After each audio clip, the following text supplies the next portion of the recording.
Study tour അതിനെക്കുറിച്ച് വർണ്ണിക്കാനൊക്കെ പറയാറുണ്ട്, പരീക്ഷയ്ക്ക് ചോദിക്കാറുണ്ട്. ഇനി 9ാമത്തെ ചോദ്യം, very important question, very important activity. 7ാം ക്ലാസ്സിലെ 3 പരീക്ഷകൾക്കും, അതായത് first term, second term and annual, ഈ 3 എക്സാമിനും ഉറപ്പായിട്ടും ചോദിക്കുന്ന 100% എന്ന് തന്നെ പറയാവുന്നൊരു ചോദ്യമാണ്. വെരി ഇമ്പോർട്ടൻറ്റ് ക്വസ്റ്റ്യൻ, നിങ്ങൾക്ക് ജീവിതകാലം മുഴുവൻ ഉപകാരപ്പെടുന്ന ഒരു കാര്യമാണ്. ലെറ്റർ റൈറ്റിംഗ് അല്ലേ. Here is a letter written by Anushka. Read and find how Anushka has organised her letter. Anushka എന്ന് പറഞ്ഞൊരു കുട്ടി എഴുതിയിട്ടുള്ള ലെറ്ററാണ് താഴെ തന്നിരിക്കുന്നത്. എങ്ങനെയാണ് ആ കുട്ടി ഒന്ന് ഓർഗനൈസ് ചെയ്തിരിക്കുന്നത് എന്നുള്ളത് ഒന്ന് നോക്കുക എന്നാണ് പറയുന്നത്. ഇതിൽ നമ്മൾ പഠിക്കാനുള്ളത് ലെറ്ററിൻ്റെ ഓർഗനൈസേഷൻ. ഒരു ലെറ്ററിൻ്റെ, ഫ്രണ്ട്ലി ലെറ്ററിൻ്റെ ഓർഗനൈസേഷൻ വളരെ ഇമ്പോർട്ടൻ്റ് ആണ്. ഇത് നന്നായി പഠിക്കണം, കാരണം 5 മാർക്കിന് 5 ഗ്രേഡ്, അതായത് ഒരു ആക്ടിവിറ്റി ഉറപ്പായിട്ടും ലെറ്റർ റൈറ്റിംഗ് ആയിരിക്കും. അതിൽ ഫസ്റ്റ് ഏറ്റവും മുകളിൽ വരേണ്ടത് സെൻഡേഴ്സ് അഡ്രസ് അല്ലേ. ഇപ്പം ആരാണോ കത്ത് എഴുതുന്നത് അവരുടെ അഡ്രസ്സ് ജസ്റ്റ് ഫസ്റ്റ് വരണം. പിന്നെ വരുന്നത് സല്യൂട്ടേഷൻ. ഇപ്പോൾ ഡിയർ അമ്മോ, അതിൻ്റെ ഇടയിൽ ഡേറ്റ് വരണം. അത് കഴിഞ്ഞിട്ട് പിന്നെ സല്യൂട്ടേഷൻ വരണം. പിന്നെ വരേണ്ടത് ബോഡി ഓഫ് ദ ലെറ്റർ, അതായത് എന്താണോ നമ്മൾ കത്ത് എഴുതുന്നത് അത് വരണം, ബോഡി ഓഫ് ദ ലെറ്റർ വരണം. പിന്നെ ക്ലോസിങ്, ലെറ്ററിൻ്റെ ഒരു അവസാനം ക്ലോസിങ് വരണം. വിത്ത് റിഗാർഡ്സ്, വാം റിഗാർഡ്സ് എന്നുള്ള രീതിയിൽ അങ്ങനെയൊക്കെ ഒരു ക്ലോസിങ് വേണം. ഇത്രയും എലമെൻറ്റ്സ് ഉണ്ട് ഒരു ലെറ്റർ എഴുതാൻ പറഞ്ഞിട്ട് എന്നുണ്ടെങ്കിൽ നിങ്ങൾക്ക് ഇത്രയും എലമെൻറ്റ്സ് വെച്ചിട്ടൊരു ലെറ്റർ എഴുതി കഴിഞ്ഞാൽ, അതിൻ്റെ ബോഡി ഓഫ് ദ ലെറ്റർ അത്യാവശ്യം ഭംഗിയാവുകൂടി ചെയ്ത് കഴിഞ്ഞാൽ ഉറപ്പായിട്ടും എ ഗ്രേഡ് ലഭിക്കുന്നതാണ്. ഈ എലമെൻറ്റ്സ് വളരെ ഇമ്പോർട്ടൻ്റ് ആണ്. അതിനേക്കാളും ഇമ്പോർട്ടൻ്റ് ആണ് ഈ എലമെൻറ്റ്സിൻ്റെ ഓർഡർ എന്നുള്ളത്. ഫസ്റ്റ് വരേണ്ടത് സെൻഡേഴ്സ് അഡ്രസ്സാണ്, അതിനുശേഷം എഴുതുന്ന ഡേറ്റ്, പിന്നെ സല്യൂട്ടേഷൻ, പിന്നെ ബോഡി ഓഫ് ദ ലെറ്റർ, പിന്നെ ക്ലോസിങ്. ഇത്രയും കാര്യങ്ങൾ ഉണ്ടായിരിക്കണം ലെറ്റർ റൈറ്റിങ്ങിൽ. വളരെ നോട്ട് ചെയ്തിട്ട് തന്നെ പഠിക്കുക, ഓർഡർ വീണ്ടും ഓർത്തെടുത്ത് പഠിക്കാൻ ശ്രമിക്കുക. So it is very important. ഇനി താഴെ നമ്മുടെ ചോദ്യം വരികയാണ്. The boy in the story how far is the river is thrilled after visiting the river. ആ നദി സന്ദർശിച്ചതിന് ശേഷം മൂപ്പര് ഭയങ്കര ത്രില്ലായി, അല്ല ആ കുട്ടിക്ക് ഭയങ്കര ത്രില്ലായി. He decides to write a letter to his friends to share his experience. ആ അനുഭവം പങ്കുവെക്കുന്നതിന് വേണ്ടി തൻ്റെ കൂട്ടുകാരനൊരു കത്ത് എഴുതാൻ ആ കുട്ടി തീരുമാനിക്കുകയാണ്. What would be the letter like? എങ്ങനെയിരിക്കും ആ ലെറ്റർ? Right it below. അതായത് നിങ്ങളോട് ആ കുട്ടിയായി സങ്കല്പിച്ചുകൊണ്ട് നിങ്ങളുടെ കൂട്ടുകാരനൊരു ലെറ്റർ എഴുതാൻ പറഞ്ഞിരിക്കുകയാണ്. അതായത് നിങ്ങളാണ് ഇപ്പോൾ പുഴയിൽ പോയി ആ പുഴ സന്ദർശിച്ച കുട്ടി, നിങ്ങളുടെ അനുഭവങ്ങൾ ഒരു കൂട്ടുകാരന് എഴുതുകയാണ്. അപ്പോൾ നമ്മളിതിൽ ശ്രദ്ധിക്കാനുള്ളത് ഈ ലെറ്ററിൻ്റെ ഓർഗനൈസേഷൻ എന്നുള്ളതാണ് ശ്രദ്ധിക്കാനുള്ളത്. പിന്നെ ഒരു പരിധിവരെ ബോഡി ഓഫ് ദ ലെറ്റർ കൂടി ഭംഗിയായി കഴിഞ്ഞാൽ എവറിത്തിങ് വിൽ ബി ഫൈൻ, എല്ലാം ഭംഗിയാവും. അപ്പോൾ നിങ്ങൾ സ്വന്തമായിട്ട് ലെറ്റർ എഴുതാൻ ശ്രമിക്കുക. Please try to write your own letter. Format of the letter is very important. Letter writing is a sure question for examination. A sample is given below. താഴെ ചെറിയൊരു മാതൃക കൊടുക്കുകയാണ്. അപ്പോൾ ഫസ്റ്റ് എന്താണ് വരേണ്ടത്? സെൻഡേഴ്സ് അഡ്രസ്സ് അല്ലേ, അയക്കുന്ന ആളുടെ അഡ്രസ്സ്. അപ്പം നിങ്ങളാണല്ലോ, അപ്പം നിങ്ങളുടെ പേര്, വീട്ടുപേര്, അഡ്രസ്സ്. പിന്നെ അയക്കുന്ന ഡേറ്റ്, പിന്നെ ആർക്കാണോ അയക്കുന്നത് അവരെ സല്യൂട്ടേഷൻ. ഇപ്പോൾ ഡിയർ എന്നുള്ള രീതിയിൽ, ഡിയർ സുരേഷ് എന്നാണ് ഇപ്പോൾ ഞാൻ കൊടുത്തിരിക്കുന്നത്. ഇപ്പോൾ ബോഡി ഓഫ് ദി ലെറ്റർ ഞാൻ ഉൾപ്പെടുത്തിയിരിക്കുന്നത് ജസ്റ്റ് നമ്മുടെ എക്സ്പീരിയൻസ് കാണിക്കുന്ന ഒരു ലെറ്ററാണ്. ഒരു സാമ്പിൾ നോക്കാം. Hope you are doing well. It is almost 2 months that we meet. നമ്മൾ കണ്ടിട്ട് ഏകദേശം 2 മാസങ്ങളായി. I am happy to say that I had realised my long cherished dream which I always told you. ഞാൻ എന്നോട് എപ്പോഴും പറയാറുള്ള എൻ്റെ ഒരു വലിയ നീണ്ട സ്വപ്നത്തെ ഞാൻ സാക്ഷാത്കരിച്ചു അല്ലേ. I went to the river yesterday. ഞാൻ ആ നദിയിലേക്ക് ഇന്നലെ പോയി.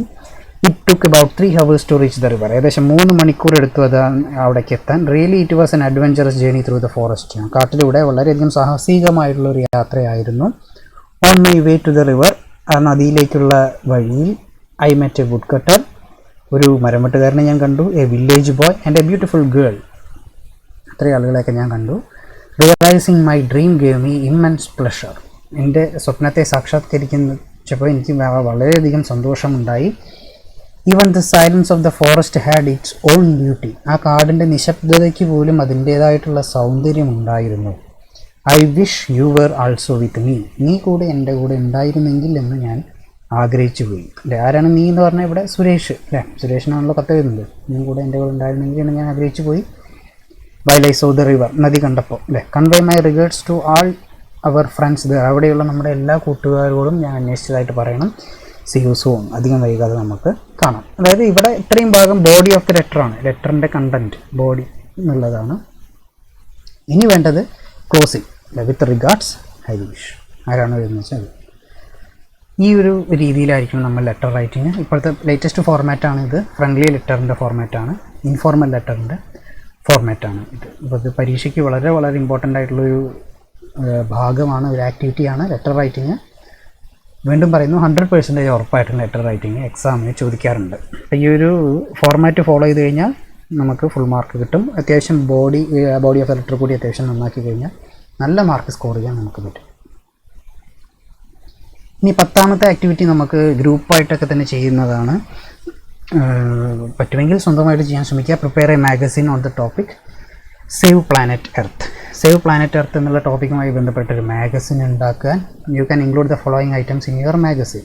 താഴെ തന്നിരിക്കുന്ന ഐറ്റംസ് ഒക്കെ തന്നെ അതിൽ ഉൾപ്പെടുത്താൻ പറ്റും. Poems, posters, stories, slogans, riddles, പിന്നെ riddles, descriptions, paintings, quotes, word puzzles, ഇതൊക്കെ ഉൾപ്പെടുത്തിയിട്ടൊരു മാഗസിൻ ഉണ്ടാക്കുക. സേവ് പ്ലാനറ്റ് എർത്ത് എന്നുള്ളതായിരിക്കണം അതിൻ്റെ ടോപ്പിക്ക്. ഇത് സാധാരണയായിട്ട് ഗ്രൂപ്പ് ആക്ടിവിറ്റി ആയിട്ട് കൊടുക്കാറുള്ളതാണ്. സ്വന്തമായിട്ട് മാഗസിൻ നിർമ്മിക്കാൻ പറ്റും. അപ്പോൾ അതിൽ ശ്രദ്ധിക്കാനുള്ളത് മാഗസിനൊരു പേര് ഉൾപ്പെടുത്തണം. അതായത് സേവ് പ്ലാനറ്റ് എർത്തുമായിട്ട് ബന്ധപ്പെട്ടിട്ടുള്ള ഈ ഒരു തീമുമായിട്ട് റിലേറ്റ് ചെയ്ത് വരുന്നൊരു പേര് ഉൾപ്പെടുത്താൻ ശ്രമിക്കണം. പിന്നെ ഒരു ആമുഖം, ഫോർവേഡ് എഴുതാൻ ശ്രമിക്കണം. ഇത്രയും കാര്യങ്ങളായി കഴിഞ്ഞാൽ മാഗസിൻ തയ്യാറാക്കാം. നമുക്ക് ഈ ഐറ്റംസൊക്കെ ഉൾപ്പെടുത്താം. Poems, posters, stories, description, paintings, quotes, ഈ ഐറ്റംസൊക്കെ തന്നെ ഉൾപ്പെടുത്താം. ഒരു പേര് വേണം, ഒരു ആമുഖം വേണം, ഫോർവേഡ് ഉൾപ്പെടുത്തണം. ഇതൊക്കെ ആയിക്കഴിഞ്ഞാൽ നമുക്ക് മാഗസിൻ സ്വന്തമായിട്ട് പ്രിപ്പയർ ചെയ്യാം. ഇതാണ് 10ാമത്തെ ആക്ടിവിറ്റി. ഒരു മാഗസിൻ പ്രിപ്പയർ ചെയ്യാൻ ശ്രമിക്കുക. ഒരു 10 പേജുകൾക്കുള്ള ഒരു മാഗസിൻ പ്രിപ്പയർ ചെയ്യാൻ ശ്രമിക്കുക. എക്സാം പോയിൻ്റ് ഓഫ് വ്യൂവിൽ ഇതങ്ങനെ ചോദിക്കാൻ നമുക്ക് പ്രായോഗികമല്ല. മാഗസിൻ ഉണ്ടാക്കാൻ പരീക്ഷയ്ക്ക് പറയാൻ പറ്റില്ല, എന്നാൽ ക്ലാസ് വർക്കായിട്ട് നമുക്ക് കൊടുക്കാറുണ്ട്.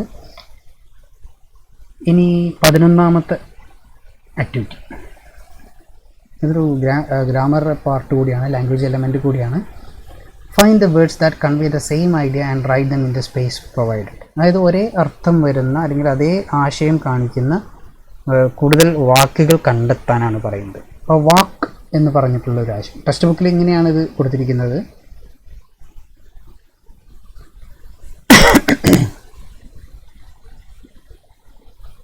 ടെക്സ്റ്റ് ബുക്കിൽ ഇങ്ങനെയാണ് കൊടുത്തിരിക്കുന്നത്. ഈ ഭാഗങ്ങൾ ഫില്ല് ചെയ്യാനാണ് പറയുന്നത്. അതായത് വാക്ക് എന്നുള്ള പദത്തിന് ഈക്വലൻ്റ് ആയിട്ട് വരുന്ന അർത്ഥമുള്ള മറ്റ് വാക്കുകൾ ഉപയോഗിക്കുക. വാക്ക്, പിന്നെ അതേപോലെ സ്റ്റോപ്പ്, ആസ്ക്, ഡിസൈഡ് എന്നുള്ള മറ്റ് പദങ്ങൾ ഉപയോഗിക്കുക എന്നുള്ളതാണ്. നോക്കാം, അതിൻ്റെ ഉത്തരങ്ങൾ ഞാൻ കൊടുത്തിട്ടുണ്ട്. ഇതല്ല, ഇതിൽ കൂടുതൽ വാക്കുകൾ, ഇതേ സെയിം ഐഡിയ കാണിക്കുന്ന കൂടുതൽ വാക്കുകൾ നിങ്ങൾക്ക് ഡിക്ഷണറി ഉപയോഗിച്ച് കണ്ടെത്താൻ സാധിക്കും. വാക്ക് എന്നുള്ളതിനെ മാർച്ച് എന്ന ഒരു പരിധി വരെ പറയാറുണ്ട്. സ്ട്രൈഡ് എന്ന് പറയാറുണ്ട്. ജോഗ് എന്ന് പറയാറുണ്ട്. പേസ് എന്നുള്ളതും പറയാറുണ്ട്. ഇതൊക്കെ വാക്ക് എന്നുള്ള വാക്കിന് തുല്യമായിട്ടുള്ള ആശയമുള്ള അല്ലെങ്കിൽ തുല്യമായിട്ട് മീനിങ് സൂചിപ്പിക്കുന്ന പദങ്ങളാണ്. പിന്നെ സ്റ്റോപ്പ് എന്നുള്ളതിന് പോസ് എന്ന് പറയാറുണ്ട്. ഫിനിഷ് എന്ന് പറയാറുണ്ട്. എൻഡ് എന്ന് പറയാറുണ്ട്. അബ്സ്റ്റെയിൻ എന്ന് പറയാറുണ്ട്. ഇതൊക്കെ ഏകദേശം തുല്യമായിട്ട് അർത്ഥം വരുന്ന പദങ്ങളാണ്, സമാന പദങ്ങളാണ്. പിന്നെ ആസ്ക് എന്നുള്ളതിന് ക്വസ്റ്റ്യൻ ചെയ്യുക എന്ന് പറയാറുണ്ട്. റിക്വസ്റ്റ് എന്ന് പറയാറുണ്ട്. ക്വയറി എന്ന് പറയാറുണ്ട്. കോൾ ഓൺ എന്ന് പറയാറുണ്ട്. പിന്നെ ബെഗ് അങ്ങനെയൊക്കെ പല രീതിയിൽ സിനോണിംസ് പറയാറുണ്ട്. പിന്നെ ഡിസൈഡ് എന്നുള്ള വാക്കിന് സെറ്റിൽ എന്നുള്ളൊരു വാക്ക് ഉപയോഗിക്കാറുണ്ട്. അറേഞ്ച് എന്നുള്ള വാക്ക് ഉപയോഗിക്കാറുണ്ട്. കൺക്ലൂഡ് എന്നുള്ള വാക്ക് ഉപയോഗിക്കാറുണ്ട്. റിസോൾവ് എന്നുള്ള വാക്ക് ഉപയോഗിക്കാറുണ്ട്. അപ്പോൾ ഇങ്ങനെ ഒരേ ആശയം സൂചിപ്പിക്കുന്ന ഒരുപാട് തരം വാക്കുകളുണ്ട്. ഒരേ ആശയമോ അല്ലെങ്കിൽ ഏകദേശം സെയിം ആയിട്ടുള്ള ആശയമോ സൂചിപ്പിക്കുന്ന വാക്കുകൾ. ഇംഗ്ലീഷിൽ ഇവയെ പൊതുവെ സിനോണിംസ് എന്നാണ് പറയുക. It's A very very important part, synonym അല്ലേ. അപ്പോൾ എന്താണ് സിനോണിം എന്ന് അർത്ഥമാക്കുന്നത് ഇവിടെ സൈഡിൽ കൊടുത്തിട്ടുണ്ട്. A word or phrase which has the same or nearly the same meaning as that of another word. അല്ലേ, ഒരു വാക്കാവാം അല്ലെങ്കിൽ ഒരു പ്രയോഗമാകാം. A word or a phrase which has the same or nearly the same അല്ലെങ്കിൽ ഏകദേശം same ആയിട്ടുള്ള meaning വരുന്ന ഒരു വാക്കിനെയാണ് സിനോണിംസ് എന്ന് നമ്മൾ പൊതുവെ പറയാം. അതായത് അതേ അർത്ഥമുണ്ടാകുന്ന അല്ലെങ്കിൽ ഏകദേശം സമാനമായിട്ടുള്ള അർത്ഥം. ഇപ്പോൾ ഈ മാർച്ചും വാക്കും തമ്മിൽ വ്യത്യാസമുണ്ട്. മാർച്ച് എന്ന് പറയുമ്പോൾ ഒരു ടീം ഒരുമിച്ച് ചെയ്യുന്നതാണ് മാർച്ചിങ്. അല്ലേ, മാർച്ച് ഫസ്റ്റ് അങ്ങനത്തെ രീതിയിലൊക്കെ. വാക്കെന്ന് പറയുമ്പോൾ ഉടനെ നടത്താണ്, എന്നാലും രണ്ടും വരുന്നത് ഏകദേശം സമാന അർത്ഥമാണ്. അപ്പോൾ ഇങ്ങനെ സമാന അർത്ഥം വരുന്ന പദങ്ങളെ നമ്മൾ ഉപയോഗിക്കുന്ന വാക്കാണ് സിനോണിംസ്. അപ്പോൾ കൂടുതൽ വാക്കുകൾ കണ്ടെത്തുക, കൂടുതൽ സിനോണിംസ് കണ്ടെത്തുക. ഈ സിനോണിംസ് നമ്മൾ പഠിച്ചു കഴിഞ്ഞാലുള്ളൊരു ഗുണം, നമ്മുടെ ഡിക്ഷണറി, നമ്മുടെ മെൻ്റൽ ഡിക്ഷണറി, നമ്മുടെ മനസ്സിലുള്ള ലാംഗ്വേജിൻ്റെ ഒരു ഡിക്ഷണറി ഉണ്ട്. അപ്പോൾ വയസ്സ് കൂടുന്തോറും അത് കൂടി വരും എന്നൊക്കെയാണ് പറയുക.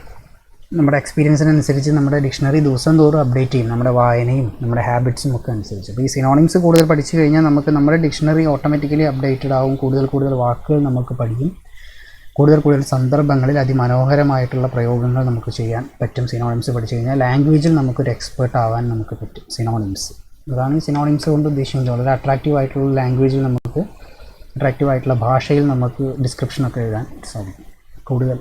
മറ്റേതിപ്പോൾ നിർത്തുക എന്നുള്ളതിന് സ്റ്റോപ്പ് എന്നുള്ളത് മാത്രമേ നമുക്ക് അറിയുന്നുണ്ടെങ്കിൽ നമ്മൾ അത്രയും പരിമിതപ്പെട്ടിരിക്കുന്നു നമ്മുടെ ഡിക്ഷണറി, മെൻ്റൽ ഡിക്ഷണറി. എന്നാൽ പല സന്ദർഭങ്ങൾക്കനുസരിച്ച് ഇപ്പോൾ CD ഒക്കെ അല്ലെങ്കിൽ പാട്ട്, സിനിമയൊക്കെ കാണുമ്പോൾ നിർത്തുക എന്നുള്ളതിന് നമുക്ക് പോസ്, കുറച്ച് നേരത്തേക്ക് നിർത്തുക എന്നുള്ളതാണ് കുറച്ചും കൂടി ആപ്റ്റ്. ഇനി പോസ് എന്നുള്ളത് അറിയില്ല എന്നുണ്ടെങ്കിൽ സ്റ്റോപ്പ് എന്ന് പറയുക എന്നുള്ള ആ രീതിയിൽ ഇത്. ഇപ്പോൾ സിനോണിം എന്ന് പറഞ്ഞു കഴിഞ്ഞാൽ ഇതാണ് ഉദ്ദേശിക്കുന്നത്, A word or a phrase which has the same or nearly the same meaning as that of the another word. അത് മനസ്സിലാക്കി വയ്ക്കുക. പരീക്ഷയ്ക്ക് ഏതെങ്കിലും ഒരു വാക്ക് തന്നിട്ട് അതിൻ്റെ സിനോണിം കണ്ടുപിടിക്കാൻ ചോദിക്കാനുള്ള സാധ്യതയുണ്ട്.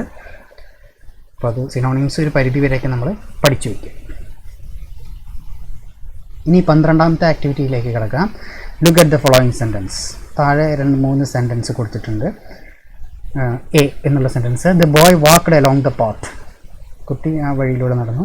The study boy walked along the stony path. ആ വാക്കുകൾ സെയിം ഇതാണ്, സെയിം ഐഡിയ ആണ്, പക്ഷേ കുറച്ച് വ്യത്യാസമുണ്ട്. ഇനി the young barefooted sturdy boy walked along the stony path. മൂന്നാമത്തെ വാക്ക് സി എന്നുള്ള വാക്ക്.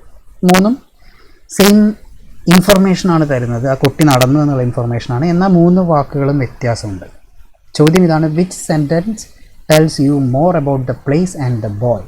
ആ സ്ഥലത്തെക്കുറിച്ച് കൂടുതൽ പറയുന്നതും പിന്നെ ആ കുട്ടിയെക്കുറിച്ച് കൂടുതൽ പറയുന്നതുമായിട്ടുള്ള സെൻറ്റൻസ് ഏതാണ് എന്നാണ് ചോദിക്കുന്നത്. സംശയമില്ല, സി ആണ് അല്ലേ. കാരണം the young barefooted sturdy boy അല്ലേ, ആ ചെറുപ്പക്കാരനായ നഗ്നപാതനായ സ്റ്റഡി എന്ന് പറഞ്ഞാൽ സ്ട്രോങ് ആയിട്ടുള്ള ബോയ്. അപ്പോൾ കുട്ടിയെക്കുറിച്ചൊരു പൂർണ്ണമായിട്ടുള്ള ചിത്രം നമ്മുടെ കയ്യിൽ കിട്ടി. പിന്നെ സ്ഥലത്തെക്കുറിച്ച് സ്റ്റോണി പാത്ത്, ആ വഴിയെക്കുറിച്ച് സ്റ്റോണി പാത്ത്, കല്ലുകൾ നിറഞ്ഞിട്ടുള്ള പാത എന്നുള്ള രീതിയിൽ ആ സ്ഥലത്തെക്കുറിച്ച് നമുക്ക് ഇൻഫർമേഷൻ കിട്ടി. അപ്പോൾ കൂടുതൽ നമുക്ക് വേണ്ട ഡീറ്റെയിൽസ് തരുന്നത് സി എന്നുള്ള ലെറ്ററാണ്. ഈ സർക്കിൾ, രണ്ടാമത്തെ ചോദ്യം, circle the words that give more information. കൂടുതൽ ഇൻഫർമേഷൻ തരുന്ന വാക്കുകളെ സർക്കിൾ ചെയ്യുക. ഞാനിപ്പോൾ സ്ക്രീനിൽ സർക്കിൾ ചെയ്ത് കാണിക്കുന്നുണ്ട്. യങ് എന്നുള്ളത്, ബെയർഫൂട്ടഡ് എന്നുള്ളത്, സ്റ്റഡി എന്നുള്ളത്, സ്റ്റോണി എന്നുള്ളത് സർക്കിൾ ചെയ്ത് വെച്ചിട്ടുണ്ട്. ഇങ്ങനെ നമ്മൾ ഉപയോഗിക്കുന്ന ഒരു കൂടുതൽ ഡിസ്ക്രൈബ് ചെയ്യാൻ ഉപയോഗിക്കുന്ന വാക്കുകളാണ് അഡ്ജക്റ്റീവ്സ് എന്ന് നമ്മൾ ഇംഗ്ലീഷിൽ പറയാം. ഗ്രാമാറ്റിക്കൽ എലമെൻ്റാണ്, ലാംഗ്വേജിലെ ഒരു ഗ്രാമാറ്റിക്കൽ എലമെൻ്റാണ് അഡ്ജക്റ്റീവ്സ്. നമ്മൾ മനസ്സിലാക്കി വെക്കണം. Words which describe nouns or pronouns are termed as describing words or adjectives. ഇത്തരത്തിൽ ഒരു നാമത്തെയോ അല്ലെങ്കിൽ പ്രൊനൗണിനെയോ ഡിസ്ക്രൈബ് ചെയ്യാൻ, വിശദീകരിക്കാൻ വേണ്ടി ഉപയോഗിക്കുന്ന വാക്കുകളെ പറയുന്ന പേരാണ് അഡ്ജക്റ്റീവ്സ് അല്ലേ. ഇപ്പോൾ യങ് ബോയ്, യങ് എന്നുള്ളത് ഒരു അഡ്ജക്റ്റീവാണ്. ബാർഫൂട്ടഡ് സ്റ്റഡി ബോയ്, ബാർഫൂട്ടഡും സ്റ്റഡിയും അഡ്ജക്റ്റീവാണ്. സ്റ്റോണി പാത്ത് അല്ലേ, പാത്തിനെ കുറിച്ച് വർണ്ണിക്കാൻ നമ്മൾ ഉപയോഗിക്കുന്ന അഡ്ജക്റ്റീവാണ് സ്റ്റോണി എന്നുള്ളത് അല്ലേ. പിന്നെ ഹാർഡ് വർക്കിംഗ് ബോയ് അല്ലേ, hard working girl, very good boy അല്ലേ, ബ്യൂട്ടിഫുൾ ഗേൾ. അങ്ങനെയുള്ള നൗണിനെയോ പ്രൊനൗണിനെയോ നമ്മൾ ഡിസ്ക്രൈബ് ചെയ്യാൻ ഉപയോഗിക്കുന്ന വാക്കുകളാണ് അഡ്ജക്റ്റീവ്സ്. അഡ്ജക്റ്റീവ്സ് എന്നുള്ള ഒരു കൺസെപ്റ്റാണ് ഇവിടെ പറയുന്നത്. Adjectives, words which describe nouns or pronouns are termed as describing words or adjectives. അപ്പോൾ ഒരു സെൻറ്റൻസ് തന്നിട്ട് ഇതിൽ അഡ്ജക്റ്റീവ്സ് അല്ലെങ്കിൽ ഫിൽ ഇൻ ദ ബ്ലാങ്ക്സ് എന്നുള്ള രീതിയിൽ അങ്ങനെയൊക്കെ പരീക്ഷയ്ക്ക് ചോദിക്കാറുണ്ട്. നേരിട്ട് ചോദിക്കാറില്ല വാട്ട് ഈസ് എൻ അഡ്ജക്റ്റീവ് എന്ന്, നേരിട്ട് നമ്മുടെ ഒരു എക്സാം പാറ്റേണിൽ ചോദിക്കാറില്ല. എന്നാൽ നമുക്ക് സെൻറ്റൻസ് തന്നിട്ട് ഫിൽ ഇൻ ദ ബ്ലാങ്ക്സ് എന്നുള്ള രീതിയിലൊക്കെ ചോദിക്കും. നമ്മളിപ്പോൾ 2 എലമെൻറ്റ്സാണ് പഠിച്ചത്. ഒന്ന് സിനോണിംസ് എന്താണെന്നും പിന്നെ ഒന്ന് അഡ്ജക്റ്റീവ് എന്താണെന്നും പഠിച്ചു. ഈ 2 ആക്ടിവിറ്റി ചെയ്തതിലൂടെ ഇനി അതിലത്തെ ബി ആക്ടിവിറ്റി നോക്കാം. Here is N extract from the story how far is the river എന്ന പാഠത്തിൽ നിന്നും ഒരു എക്സ്ട്രാക്റ്റ്, ഒരു ഭാഗമെടുത്ത് തന്നിട്ടുണ്ട്. റീഡ് ഇറ്റ് കെയർഫുള്ളി, അത് വിശദമായിട്ട് വായിക്കുക. വായിക്കാം. A trickle of water came from the hillside and the boy stopped to drink. The water was cold and sharp but very refreshing. However, it seemed to have the effect of making him more thirsty. The sun was striking his side of the hill and the dusty path became hotter, the stones scorching the boy's feet. He was sure he had gone halfway. He had walked for over an hour. പാഠത്തിലത്തെ ചെറിയൊരു ഭാഗം, ചെറിയൊരു extract ആണ് തന്നിരിക്കുന്നത്. ഈ ചോദ്യം ഇതാണ്: now pick out the describing words. അതിൽ describe ചെയ്യുന്ന വേർഡ്സ്, ഡിസ്ക്രൈബിംഗ് വേർഡ്സിന് നമ്മൾ എന്താ പറയുക, പഠിച്ചു നേരത്തെ, എന്താ പറയുക, അഡ്ജക്റ്റീവ്സ് അല്ലേ. Now pick out the describing words and naming words from the extract and stick them on the bags given below. താഴെ 2 ബാഗ് കൊടുത്തിട്ടുണ്ട്. അതിൽ ആ ഡിസ്ക്രൈബിംഗ് വേർഡ്സും നെയിമിംഗ് വേർഡ്സും രണ്ടും വെവ്വേറെ എടുത്ത് എഴുതണം. On each each has been done for you. ഓരോന്ന് നമുക്ക് വേണ്ടിയിട്ട് എഴുതിയിട്ടുണ്ട്. ടെക്സ്റ്റിൽ ഇത് ഇങ്ങനെയാണ്. ഡിസ്ക്രൈബിംഗ് വേർഡ്സും നെയിമിംഗ് വേർഡ്സും ഈ പാരഗ്രാഫിൽ നിന്നും എടുത്തെഴുതണം. ഇതിലത്തെ ഓരോന്നും അവർ തന്നിട്ടുണ്ട്. കോൾഡ് എന്നുള്ളത് തന്നിട്ടുണ്ട്, വാട്ടർ, നെയിമിംഗ് വേർഡ് വാട്ടർ തന്നിട്ടുണ്ട്. ഇനി ബാക്കി 2 നമ്മൾ എടുത്തെഴുതണം. നോക്കാം. ഡിസ്ക്രൈബിംഗ് വേർഡ്സ് ആ പാരഗ്രാഫിൽ വരുന്നത് ഷാർപ്പ് എന്നുള്ളത് ഡിസ്ക്രൈബിങ്ങിന് ഉപയോഗിക്കുന്ന ഒരു വേർഡാണ്. ഡസ്റ്റി ഡിസ്ക്രൈബ് ചെയ്യാൻ ഉപയോഗിക്കുന്ന ഒരു വേർഡാണ്. നെയിമിംഗ് വേർഡ്സിന് ഉപയോഗിക്കുന്നത് വാട്ടർ അല്ലേ, പിന്നെ പാത്ത് വഴി, പിന്നെ ബോയ്സ് ഫീറ്റ് കുട്ടിയുടെ കാല്, ഇതൊക്കെ നെയിമിംഗ് വേർഡ്സ് ആയിട്ട് ഉപയോഗിക്കുന്നതാണ്. അപ്പോൾ ഡിസ്ക്രൈബിംഗ് വേർഡ്സും നെയിമിംഗ് വേർഡ്സും ചെറിയൊരു വ്യത്യാസമുണ്ട്. ഡിസ്ക്രൈബ് ചെയ്യുക എന്ന് പറയുമ്പോൾ വിശദീകരിക്കുക, നെയിമിംഗ് എന്ന് പറയുമ്പോൾ അതിനെ ജസ്റ്റ് ഒന്ന് റെപ്രസെൻ്റ് ചെയ്യുക, റെപ്രസെൻറ്റിങ് വേർഡ്സ് എന്ന രീതിയിൽ. അപ്പോൾ ഇതിൻ്റെ ഉത്തരം ഇതാണ്. ഇനി കൂടുതൽ ഡിസ്ക്രൈബിംഗ് വേർഡ്സും നെയിമിംഗ് വേർഡ്സും ഈ പാരഗ്രാഫിൽ ഉണ്ടോ എന്ന് നിങ്ങളൊന്ന് വായിച്ച് നോക്കുക. ഞാനൊരു ക്ലൂ തരികയാണ്. ഓരോ ഡിസ്ക്രൈബിംഗ് വേർഡും ഓരോ നെയിമിംഗ് വേർഡ് കൂടി നിങ്ങൾക്ക് ഇതിൽ നല്ലോണം സെർച്ച് ചെയ്ത് കഴിഞ്ഞാൽ ഈ പാരഗ്രാഫിൽ നിന്നും കിട്ടും. 1 more describing words and naming word നമുക്ക് കിട്ടും ഈ പാരഗ്രാഫ് ഒന്നുകൂടി വായിച്ചു കഴിഞ്ഞാൽ.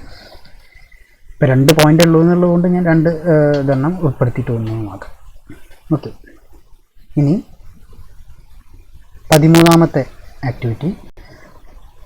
ആക്ടിവിറ്റി ഒന്ന് നോക്കാം. സപ്പോസ് ഇത് ലാസ്റ്റ് ആക്ടിവിറ്റിയാണ്, ഈ പാഠത്തിലത്തെ ലാസ്റ്റ് ആക്ടിവിറ്റിയാണ്. Read the description of the path and take note of the words in bold. ആ ബോൾഡായിട്ടുള്ള സെൻറ്റൻസ് ഒന്ന് നോട്ട് ചെയ്യുക. താഴെ തന്നിട്ടുള്ള ഡിസ്ക്രിപ്ഷൻ വായിക്കുക, എന്നിട്ട് ബോൾഡായിട്ടുള്ള വാക്കുകളൊന്ന് നോട്ട് ചെയ്യുക, വേർഡ്സ് ഒന്ന് നോട്ട് ചെയ്യുക. ഇത് അടുത്തൊരു ഗ്രാമാറ്റിക്കൽ ഏരിയയിലേക്കാണ് നമ്മൾ പോകുന്നത്. നമുക്ക് ഇതൊന്ന് വായിക്കാം. ഞാൻ വായിക്കുന്നത് ശ്രദ്ധിക്കുക. The path to the river അല്ലേ, the path to the river, to ബോൾഡാണ്. The path to the river dropped steeply into the valley, then rose and went round the big mountain. It was frequently used by the villagers, the woodcutters, milkmen and mule drivers. But there were no villages beyond the mountain or near the river. Bold ചെയ്തിട്ടുള്ള വാക്കുകളൊന്ന് ശ്രദ്ധിക്കുക. ഒരു ഉദാഹരണം, look at the sentence. The path to the river dropped steeply. അപ്പോൾ ഈ ആ പാത്തിനെയും അതേപോലെ തന്നെ റിവറിനെയും തമ്മിൽ ബന്ധിപ്പിക്കുന്ന വാക്ക് ഏതാണ്? ടു എന്നുള്ളതാണ് അല്ലേ. ഇവിടെ ബോൾഡാക്കി കൊടുത്തിട്ടുള്ള ടു എന്നുള്ളതാണ്. The path to the river dipped steeply. ആ റിവറിനെയും പാത്തിനെയും കൂടി ബന്ധിപ്പിക്കുന്ന വാക്കെന്ന് പറയുന്നത് ടു എന്നുള്ളതാണ്. ഇത്തരത്തിലുള്ള 2 പദങ്ങളെ ബന്ധിപ്പിക്കുന്ന വാക്കുകളെ നമ്മൾ ഇംഗ്ലീഷിൽ പറയുക പ്രിപ്പോസിഷൻസ് എന്നാണ്. 2 കൺസെപ്റ്റുകളെ അല്ലെങ്കിൽ 2 നൗണുകളെ അല്ലെങ്കിൽ 2 വേർഡ്സിനെയൊക്കെ തന്നെ ബന്ധിപ്പിക്കുന്ന ഇതിനെ നമ്മൾ പ്രിപ്പോസിഷൻസ് എന്നാണ് നമ്മൾ പൊതുവെ ഇംഗ്ലീഷിൽ പറയുക. ഉദാഹരണത്തിന് ഇതിൽ ബോൾഡാക്കി കൊടുത്തിട്ടുള്ള എല്ലാം പ്രിപ്പോസിഷൻസ് ആണ്. ടു എന്നുള്ളത്, ഇൻ ടു എന്നുള്ളത്, റൗണ്ട് എന്നുള്ളത്, ബിയോണ്ട് എന്നുള്ളത്, നിയർ എന്നുള്ളത്, ബൈ എന്നുള്ളത്, ഇതൊക്കെ പ്രിപ്പോസിഷൻസ് ആണ്. ഇപ്പോൾ എന്താണ് പ്രിപ്പോസിഷൻസ് എന്ന് ചോദിച്ചു കഴിഞ്ഞാൽ 2 ആശയങ്ങളെ തമ്മിൽ ബന്ധിപ്പിക്കുന്ന അല്ലെങ്കിൽ 2 നൗണുകളെ തമ്മിൽ ബന്ധിപ്പിക്കുന്ന വാക്കുകളെ നമ്മൾ ഇംഗ്ലീഷിൽ പറയുന്നത് പ്രിപ്പോസിഷൻസ് എന്നുള്ളതാണ്. ഉദാഹരണം to, into, round, by, beyond, near അല്ലേ. പിന്നെ അങ്ങനെ വേറെ കുറേ ഉണ്ട്. ഓൺ, അറൗണ്ട്, എലോങ് അങ്ങനത്തെ കുറേ പ്രിപ്പോസിഷൻസ് ഉണ്ട്. ഇപ്പോൾ രണ്ട് പദങ്ങളെ തമ്മിൽ ബന്ധിപ്പിക്കുന്ന വാക്കുകളാണ്. ഇപ്പോൾ ഇവിടെ ബന്ധിപ്പിക്കുന്നത് പാത്ത് ടു ദ റിവർ അല്ലേ. പാത്ത് ടു ദ റിവർ എന്ന് പറഞ്ഞാൽ നദിയിലേക്കുള്ള വഴി. ആ വഴിയെയും നദിയെയും ബന്ധിപ്പിക്കുന്നത് ടു എന്നുള്ള വാക്കാണ്. അപ്പോൾ to is a preposition. To പ്രപ്പോസിഷനാണ്, ഇൻ ടു പ്രപ്പോസിഷനാണ്, ബിയോണ്ട് അങ്ങനെയുള്ള പ്രപ്പോസിഷൻസ് ഉണ്ട്. ഇനി നമുക്ക് ആക്ടിവിറ്റിയിലേക്ക് കിടക്കാം. Supply the missing prepositions on the sign board. താഴെ കുറച്ച് ഒരു സൈൻ ബോർഡുകൾ തന്നിട്ടുണ്ട്. ഇതിൽ മിസ്സായിട്ടുള്ള പ്രപ്പോസിഷൻസ് നമ്മൾ ഫില്ല് ചെയ്യാനാണ് പറഞ്ഞിരിക്കുന്നത് അല്ലേ. വളരെ എളുപ്പമാണ്, നമുക്ക് പരിചയമുള്ള നമ്മൾ സ്ഥിരം കാണുന്ന സൈൻ ബോർഡുകളാണ്. അതുകൊണ്ട് തന്നെ ഫില്ല് ചെയ്യാൻ വളരെ എളുപ്പമാണ്. നമുക്ക് നോക്കാം. പ്രപ്പോസിഷൻസ് ഉപയോഗിച്ചിട്ടാണ് ഫില്ല് ചെയ്യേണ്ടത്. Do not park on double yellow lines അല്ലേ. അവിടെ ഓൺ എന്നുള്ളതാണ് വരിക. Do not park on double yellow lines. രണ്ട് യെല്ലോ ലൈൻസ് ഉള്ള അവിടെ പാർക്ക് ചെയ്യാൻ പാടില്ല എന്നുള്ളതാണ് ഓൺ എന്നുള്ളത്. പിന്നെ രണ്ടാമത്തെ അതിൻ്റെ താഴെ വരുന്നത് walk along the right, drive along the left അല്ലേ. Walk along the right, drive along the left. ഇതിൽ കുട്ടികളൊരു സംശയം ചോദിക്കാറുണ്ട്, ഈ എലോങ് ആണോ വരിക അവിടെ ഓൺ ആണോ വരിക എന്നുള്ളത് അല്ലേ. അപ്പോൾ walk on the right, drive on the left എന്ന് പറയാൻ നമുക്ക് വാക്ക് ഓൺ ദ റോഡ് എന്ന് പറയും അല്ലേ. Walk on the right of the road എന്ന് പറയും. എന്നാൽ ഓണും എലോങ്ങും തമ്മിൽ പ്രപ്പോസിഷൻ ഇവിടെ ചെറിയൊരു വ്യത്യാസം വരുന്നുണ്ട്. ഓൺ എന്ന് പറഞ്ഞു കഴിഞ്ഞാൽ ലൊക്കേഷനെയാണ് സൂചിപ്പിക്കുന്നത്, അല്ലെങ്കിൽ ഒരു സ്ഥലത്തെയാണ് സൂചിപ്പിക്കുന്നത്. എലോങ് എന്ന് പറയുമ്പോൾ ഡയറക്ഷനെയാണ്, ആ ഒരു ദിശയാണ് സൂചിപ്പിക്കുന്നത്. അപ്പോൾ ഇവിടെ നോക്കൂ, വാക്ക് എലോങ് ദ റൈറ്റ് അല്ലേ. റൈറ്റ് വശത്തുകൂടെ, റൈറ്റ് ഭാഗത്തുകൂടെ നടക്കണം അല്ലേ, വലതുവശത്തുകൂടെ നമ്മൾ നടക്കണം എന്നുള്ളത്. അപ്പോൾ എലോങ് ഡയറക്ഷനാണ്. അപ്പോൾ അവിടെ എലോങ് ചെയ്യാൻ പറ്റും, ഓൺ പറ്റില്ല അല്ലേ. പിന്നെ വാക്ക് ഓൺ ദ റോഡ് അങ്ങനെ വെച്ചാൽ പറ്റും, ഓൺ അവിടെ പറ്റും. പക്ഷേ ഇത് റൈറ്റ് എന്നുള്ളത് കൊണ്ട് ഡയറക്ഷനാണ്, അപ്പോൾ എലോങ് ആണ് അവിടെ പറ്റൂ. പിന്നെ ഡ്രൈവ് എലോങ് ദ ലെഫ്റ്റ് അല്ലേ, നമ്മൾ ലെഫ്റ്റ് ഭാഗം ചേർന്നിട്ട് ഓടിക്കണം, വാഹനം ഓടിക്കണം, എലോങ്. അപ്പോൾ ഡയറക്ഷനാണ്, അതുകൊണ്ട് ഡയറക്ഷനെ സൂചിപ്പിക്കുന്നതുകൊണ്ട് അവിടെ എലോങ് ആണ് ഉപയോഗിക്കുക, ഓൺ അല്ല ഉപയോഗിക്കുക. ഡ്രൈവ് ഓൺ ദ പാർക്ക് എന്നൊക്കെ നമ്മൾ പറയാറുണ്ട്, പക്ഷേ ഇവിടെ ഡയറക്ഷനെയാണ് സൂചിപ്പിക്കുന്നത്, അതുകൊണ്ട് എലോങ് എന്നുള്ളതിന് പറ്റും. ഓക്കെ, ഇനി അടുത്ത് നോക്കാം. Highly inflammable, handle with care. നമ്മൾ കാണുന്നതാണ് ഈ പൊട്ടിത്തെറിക്കുന്ന അല്ലെങ്കിൽ കത്തിപ്പിടിക്കുന്ന സാധനങ്ങളിലൊക്കെ എഴുതിയിട്ടുണ്ടാവും. Highly inflammable, handle with care. Handle with എന്നുള്ളതൊരു പ്രപ്പോസിഷനാണ് ഇവിടെ വരുന്നത്. ഹാൻഡിൽ വിത്ത് കെയർ, ജോയിനിങ് വേർഡായിട്ട് വിത്താണ് ഉപയോഗിക്കുന്നത്. ഇനി don't drive in the park അല്ലേ, പാർക്കിൻ്റെ ഉള്ളിലേക്ക് നമ്മൾ വാഹനം ഓടിക്കരുത്. ഡോണ്ട് ഡ്രൈവ് ഇൻ ദ പാർക്കാണ് വരിക. Keep away from wild animals, വന്യമൃഗങ്ങളിൽ നിന്നും നമ്മൾ ഡിസ്റ്റൻസ് പാലിക്കുക. Keep away from wild animals വരിക. പിന്നെ ബിവെയർ ഓഫ് ഡോഗ്സ്, നമ്മൾ വാതിൽ ഗേറ്റിലൊക്കെ എഴുതിക്കുന്നത് ബിവെയർ ഓഫ് ഡോഗ്സ് അല്ലേ, നായ്ക്കളെ സൂക്ഷിക്കുക, നായുണ്ട് സൂക്ഷിക്കുക എന്നുള്ള രീതിയിലൊക്കെ ബിവെയർ ഓഫ് ഡോഗ്സ്. ഓഫാണ് അവിടെ വരിക. അപ്പോൾ ഇതൊക്കെ പ്രപ്പോസിഷൻസ് ആണ്. ഇനി അതിലത്തെ ലാസ്റ്റ്, ആ പാഠത്തിലത്തെ അവസാനത്തെ ആക്ടിവിറ്റിയാണ്. Look at the picture and write a paragraph using prepositions. Prepositions ഉപയോഗിച്ചുകൊണ്ട് ഈ ചിത്രം നോക്കി ഒരു പാരഗ്രാഫ് എഴുതണം. ചിത്രത്തെ കുറിച്ചൊരു വർണ്ണന ഉണ്ടാക്കണം എന്നർത്ഥം. The first sentence is given for you. ആദ്യത്തെ സെൻറ്റൻസ് നമുക്ക് തന്നിട്ടുണ്ട്. ചിത്രം ടെക്സ്റ്റ് ബുക്കിൽ ഇതേ ചിത്രം തന്നെയാണ്. ചിത്രം നോക്കുക. ആദ്യത്തെ സെൻറ്റൻസ് എന്താ തന്നിരിക്കുന്നത്? An old man is sitting on a bench. ഒരു വയസ്സായ മനുഷ്യൻ ആ ബെഞ്ചിൽ അവിടെ ഇരിക്കുന്നു. ബാക്കി നമ്മൾ ഫില്ല് ചെയ്യണം. അപ്പോൾ നിങ്ങൾക്ക് ചിത്രം നോക്കി നിങ്ങൾക്ക് തോന്നുന്ന രീതിയിൽ എന്തൊക്കെയാണോ അതിൽ കാണാൻ കഴിയുന്നത് അതൊക്കെ പ്രപ്പോസിഷൻസ് ഉപയോഗിച്ചുകൊണ്ട് ഫില്ല് ചെയ്യുക. അതിൽ പ്രപ്പോസിഷൻസിൻ്റെ താഴെ ഒന്ന് വരയ്ക്കുന്നത് നന്നായിരിക്കും. കാരണം നമ്മളിപ്പോൾ പഠിക്കുന്നത് പ്രപ്പോസിഷൻസിൻ്റെ യൂസേജാണ്.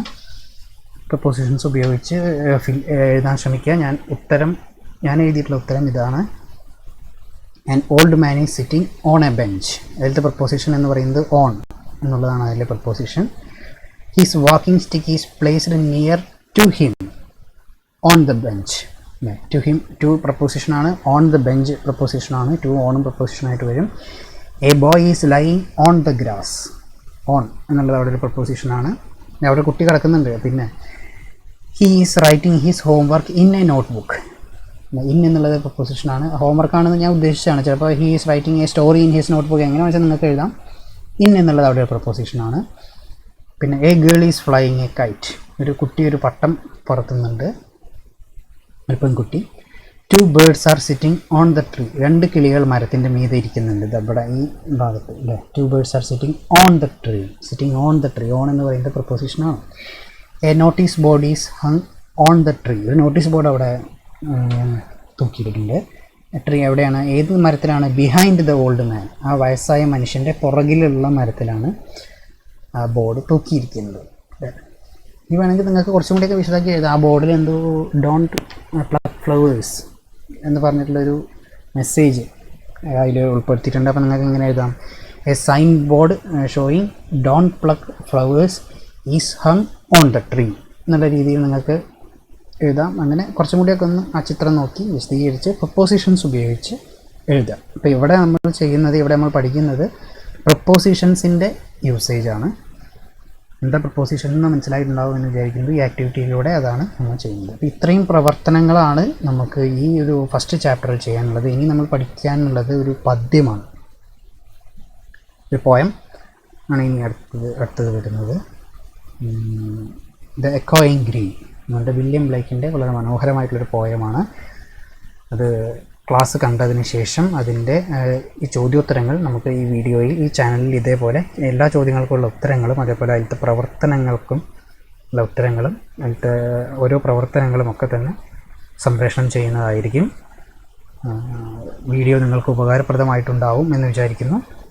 വീഡിയോ ഇഷ്ടപ്പെട്ടെങ്കിൽ ലൈക്ക് ചെയ്യുക. ഇതേപോലെയുള്ള വീഡിയോസ് ലഭിക്കുന്നതിന് ചാനൽ സബ്സ്ക്രൈബ് ചെയ്യുക. വീഡിയോ നിങ്ങളുടെ കൂട്ടുകാർക്ക് ഷെയർ ചെയ്യുക.